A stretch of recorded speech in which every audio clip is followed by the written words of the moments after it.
welcome to How Not to Build a House, a How Not To series. I'm your host, Jay Beacham. Over the last 45 years or so, I've been doing building maintenance, and I found some things that are definitely not the way to build a house. I'm going to show you what I would do on these situations. Come on, let's go up on the roof.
Here I am on a roof, Dixie Downs area, St. George.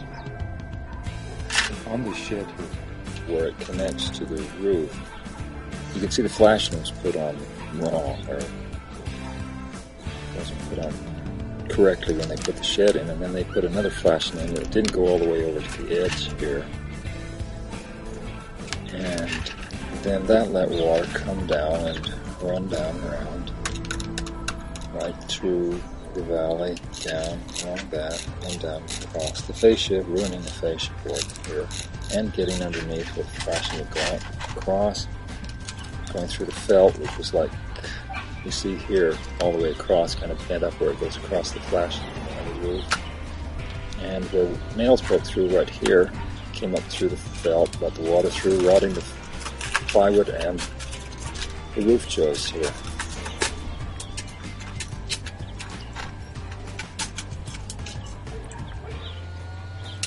In the past, caulking and silicone had been put here to try to solve the problem, but it looked good. It worked for a little while, but it got water through, and then that's the problem.